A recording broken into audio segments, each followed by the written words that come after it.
सबको जय मसीह की। प्रभु का धन्यवाद हो, परमेश्वर को महिमा मिले। प्रियो, आज के इस दिन के लिए परमेश्वर का धन्यवाद हो। आइए हम परमेश्वर के वचन पे चलें और अध्ययन करें। प्रियो, यहाँ पे हम देखते हैं यूहन्ना 8 अध्याय 3 वचन से हम पढ़ते हैं, शास्त्री फरीसी और एक बड़ी भीड़ एक महिला को लेकर आई है, क्योंकि वो व्यभिचार करते हुए पकड़ी गई है।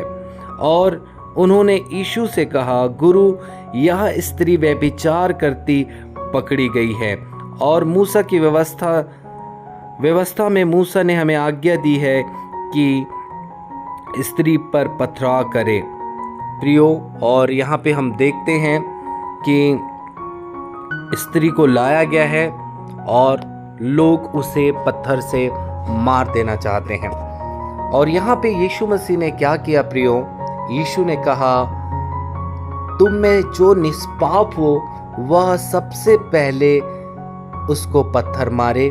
और यीशु मसीह झुककर भूमि पर उंगली से लिखने लगा और वहाँ पे जितने भी छोटे और बड़े थे एक एक करके वहाँ से निकल गए और यीशु अकेला रह गया और स्त्री वहीं बीच में खड़ी रही। यीशु ने सीधे होकर उससे कहा, हे नारी, वे कहाँ गए? क्या किसी ने तुझे दंड की आज्ञा नहीं दी? उसने कहा, हे प्रभु, किसी ने नहीं। यीशु ने कहा, मैं भी तुझे पर दंड की आज्ञा नहीं देता, जा और फिर पाप ना करना। प्रियो, इस कहानी से हम बहुत बड़ी बात सीख सकते हैं। प्रियो, जरा हम सोचें, जब उस स्त्री को व्यभिचार करते हुए पकड़ा गया होगा और उसे एक बड़ी भीड़ किस तरीके से यीशु मसीह के पास लाई होगी, उस महिला को कैसे लगा होगा। उस महिला ने उसका एक बड़ा अपमान, एक बड़ा निंदा, उसे कैसे भी पकड़े होंगे। हो सकता है उसे घसीटते हुए लाए हुए होंगे। हो सकता होगा एक हाथ में बड़े बड़े पत्थर पकड़े हुए होंगे। जब उसको लाया गया होगा, कई सारी चोट उसके हाथ और पैरों में लगे होंगे प्रियो। और वो बड़ी भीड़ कितना उस महिला का अपमान करते हुए लाए होंगे, कितनी निंदा उस महिला के किए होंगे। जरा थोड़ा सा सोचें, विचार कीजिए। और वो महिला पूरी डर गई होगी, सहम गई होगी और उसने केवल उसे मृत्यु ही दिख रहा था प्रियो।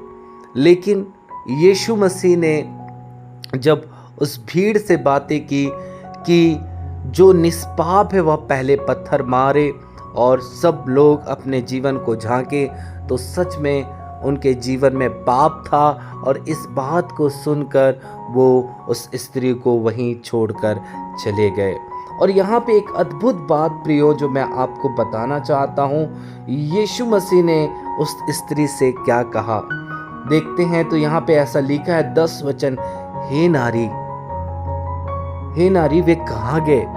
यीशु मसीह ने कितने आदर से उस महिला से बातें की प्रियो, कितना आदर से। जरा सोचिए, उस महिला कितनी हिम्मत को प्राप्त की होगी, कितना अपने आप को सुकून को प्राप्त की होगी। आज प्रियो, आज के समय में भी ये चीज़ों को अगर हम देखते हैं, अगर कोई व्यक्ति चाहे वो कुछ भी ऐसा पाप किया तो लोग उसकी बड़ी निंदा करते हैं, बड़ा अपमान करते हैं, बड़ा श्राप देते हैं, बहुत सारी बातें उस व्यक्ति के विषय में करते हैं। हाँ प्रियो, कभी भी आपको ऐसी बातें नहीं करनी है। सच में प्रियो, ऐसी बातें आपको कभी भी नहीं करना है। यीशु मसीह ने कैसे उस महिला से बातें की, आपको सीखने की ज़रूरत है प्रियो, सीखने की ज़रूरत है। आज कोई भी भाई बहन अगर कोई गलती करते हैं, वो व्यभिचार की बात ही नहीं, अगर वो व्यभिचार में भी पकड़े नहीं गए, फिर भी लोग कई प्रकार के दोष रोपण लगाते हैं। मैं आपको बताऊं, अगर आप ऐसा करते हैं तो एक दिन आप भी उसी दौर पे चले जाएंगे। मैं आपको बताऊं, कहना बहुत आसान है, लेकिन उस चीज़ से गुज़रना बहुत ज़्यादा कठिन है प्रियो। जरा सोचिए उस महिला को, कितना उसे कठिन लगा। लोगों को लाना आसान था, लोगों को बोलना आसान था, लोगों को कहना आसान था, लेकिन वह महिला को कितना पीड़ा और कितना दर्द, कितना अपमान उसे सहना पड़ रहा था। मैं आपको बताना चाहता हूँ, प्रभु के आदरणीय दास डीजीस दिनाकरन, जब उसकी बेटी मर गई तो लोग उस पर कई प्रकार की बातें कहने लगे, कई प्रकार के दोष देने लगे, कई प्रकार के अशब्द कहने लगे। और एक व्यक्ति ने डीजीस दिनाकरन को कहने लगा कि तेरे प्रभु ने तुझसे तेरी बेटी को छीन लिया है, छीन लिया है। हाँ प्रियो, उस व्यक्ति ने ऐसी बातें प्रभु के दास से कही, और जब ये बात डीजीस दिनाकरन को सुनने के बाद उनका हृदय फट गया प्रियो, और वो 6 महीने के लिए रूम में बंद हो गए और प्रभु से पूछने लगे, प्रभु ऐसा क्यों मेरे साथ हुआ। प्रभु ने उससे बातें की और प्रभु ने उसे उस समय उठाया। लेकिन प्रियो, जिस व्यक्ति ने ऐसे प्रभु के दास के बारे में बोला था, मैं आपको बताऊं प्रियो, उसका बेटा नहाने के लिए गया था और नदी में बहकर उसकी मृत्यु हो गई। तब परमेश्वर के लोगों, उस व्यक्ति को एहसास हुआ और वो आकर प्रभु के दास से क्षमा मांगा। उसने कहा, पास्टर साहब, सच में मुझे इस बात का दर्द इसलिए हुआ, मेरा बेटा जब मरा तब मुझे पता चला आपको कितनी पीड़ा हुई होगी, कितनी तकलीफ हुई होगी, और उस पीड़ा में मैं आकर आपसे कैसे कैसे बातें मैंने की है, मुझे क्षमा कर दीजिए, मुझे माफ़ कर दीजिए, मैंने ऐसी बातें आपसे की है। हाँ प्रियो, हम कई बार लोगों पर कई तरह के लांछन लगाते हैं। मैं आज आपसे कहना चाहता हूँ प्रियो, कि अगर कोई भी भाई, कोई भी बहन अगर कोई प्रकार के अपराध में फंसे और पकड़े जाए, तो आपको निंदा नहीं करना है, परंतु परमेश्वर के वचन के अनुसार क्या करना है। प्रभु का वचन कहता है, पतरस 4 अध्याय और उसका अगर हम पढ़ते हैं प्रियो 8 वचन को, सबसे श्रेष्ठ बात यह है कि एक दूसरे से अधिक प्रेम रखो, क्योंकि प्रेम अनेक अपराधों को ढांप देता है। अगर कोई भाई बंधु अगर पाप करे प्रियो, तो हमारा फ़र्ज़ है कि हम उनके पापों को ढांपें, ना कि हम उसकी निंदा करें, ना कि हम उसका प्रचार प्रसार करें, ना कि हम उसे नीचा दिखाएं, ना उनके परिवार को कोसें, ना कि हम उसके रिश्तेदार को कोसें। हम कई बार ऐसा करते हैं। एक व्यक्ति जब अपराध करता हुआ पकड़ा जाता है तो हम कई प्रकार के लांछन उन पर लगाते हैं। प्रियो, मैं आपको बताऊं, अगर आप ऐसा करेंगे, आप एक ऐसे चीज़ को बो रहे हैं, एक दिन वो चीज़ें आप पर आ पड़ेंगी, तब आपको ये बातें समझ आएंगी, तब ये बातें आपको समझ आएंगी।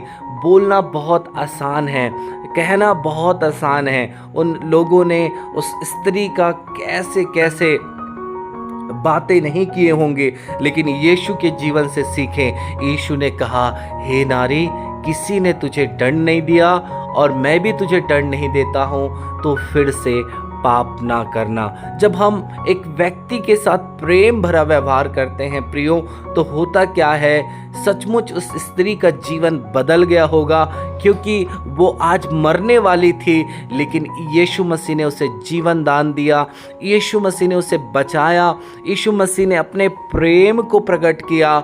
और जब उसने इस बात को सुनी होगी कि यीशु मसीह ने कैसे मुझसे प्रेम किया, मेरी उस भीड़ से सहायता की, यीशु मसीह ने मेरे खिलाफ में बातें नहीं की, जरा सोचिए उस स्त्री के अंदर पाप करने के लिए बिल्कुल उसने अपने जीवन को तौबा किया होगा और उसका जीवन बदला होगा। प्रियो, सच में जब हम ऐसा व्यवहार करते हैं एक व्यक्ति से, तो सच में एक गुनाहगार व्यक्ति पाप से बाहर आता है प्रियो, और उसका जीवन बदलता है, उसका जीवन बदलता है। मुझे याद है एक कहानी, एक पॉल योंगी चो की एक बहुत सुंदर कहानी के बारे में।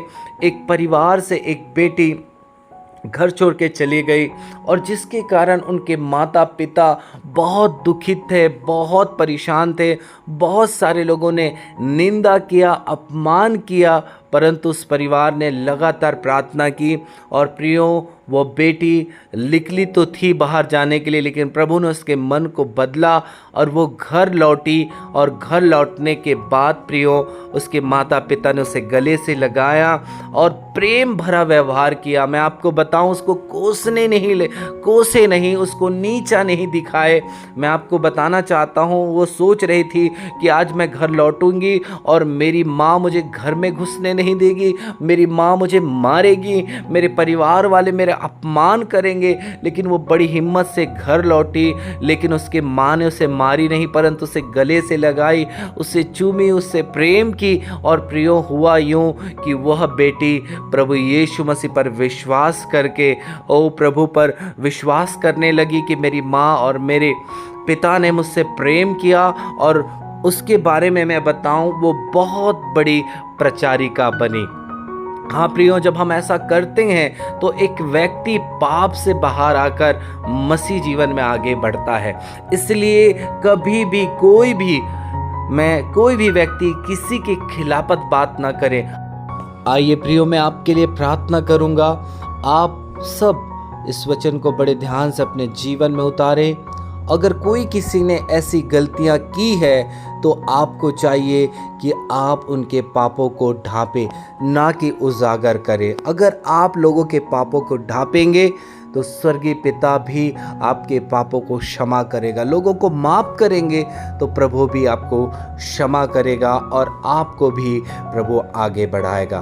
प्रेमी दयालु परमेश्वर पिता, मैं आपका धन्यवाद करता हूँ खुदावन, आज जो हमने सीखा है प्रभु आपके जीवन से कि हम कैसे एक व्यक्ति का आदर करें, जिस प्रकार प्रभु वह पापनीन स्त्री प्रभु परमेश्वर खुदा आपके निकटता में थी, आपने कैसे उसे प्रेम भरा व्यवहार किया, उस भीड़ ने कैसे उनका आदर किया, उसको लज्जा की बातें कही, उसे पथरवाह से मार देना चाहते थे, लेकिन आपने प्रेम किया। प्रभु आज आपका स्वभाव हम सबों के जीवन में आ जाए। प्रभु मैं आपसे प्रार्थना करता हूँ प्रभु, हर एक व्यक्ति लोगों के अपराध को ढांपने वाले हों, ना कि उजागर करने वाले हों। प्रभु आज इस वचन से लोगों के जीवन को आप बदल रहे हैं, लोगों को परिवर्तित कर रहे हैं। मैं आपका धन्यवाद करता हूँ, आपकी महिमा करता हूँ, आपकी तारीफ करता हूँ। धन्यवाद करते हैं पिता, आपने प्रार्थना सुनी, दुआ उद्धार करता प्रभु यीशु के नाम से मांगते हैं, आमीन आमीन। सबको जय मसीह की। प्रभु आशीष दे।